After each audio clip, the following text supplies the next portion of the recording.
Joanne Miller, thanks for coming in. It's my pleasure. How do you rate the campaign so far? Well, I don't think the whole of the state have engaged with the campaign to date. I think there are many people out there that are still are yet to take any notice of the political parties at this point in time. And I think that that's also reflected in the polling, because there is some people out there that still haven't made up their minds in relation to which party they're going to vote for. The Adani loan veto really dominated the first week or two of the campaign. What are people telling you about Adani? Well, they don't know what to believe and they don't know who to believe in relation to Adani. They cannot understand that if there's been a downturn in the mining industry, that Adani can't buy the coal direct from the mine operators that still exist. Therefore, those coal miners that have been put out of jobs can go back to the jobs that they once had. So that's what they're saying to me. You support a new coal-fired power station being built. That's not Labor policy, that's LNP policy. Why are you still a Labor MP?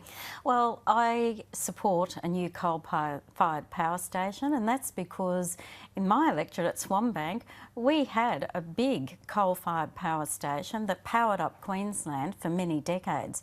So in my electorate, people understand that coal-fired power is very important. What I think needs to happen is that there needs to be a more steady transition across to renewable energy. You have criticised, disagreed with your own government on a number of fronts. You've been quite a thorn in the side of the government since leaving the cabinet.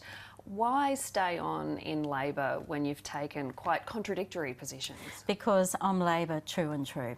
I'm old school Labor. I have a right to represent my community. Just because you're a member of the Labor Party doesn't mean that you should be quiet in relation to issues that your community feels is important. None of your corflutes or election flyers have Labor written on them anywhere, do they? The old ones do.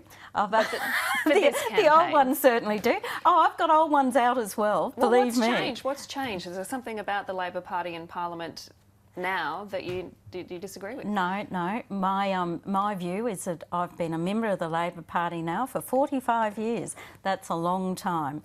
I am introduced quite often in my community as the Labor member for Vonderen. Everybody in my seat knows that I am Labor. Can Labor win this election? I hope so. I hope they can. With the majority? I don't know whether they'll get there with the majority because we've got another 2 weeks to go. This is an election that is very hard to read. It's very hard to categorise because instead of having two major parties, we've now got three cornered contests in most of the seats. So there is the ALP, the Liberal Party, and One Nation, which has come up out of the blue. Should Labor leave the door open to negotiating with One Nation to form minority government with them if it comes to that? Well, they've already said that there will be no negotiations. Do you agree with that? Look, I think we have to wait and see what happens after the election. I don't believe that Labor will go into any negotiations with One Nation. However, if they have a hell of a bolt out of the blue, what we've got to be mindful of is respecting the people's decisions as well. Joanne Miller, thanks for your time. Thank you.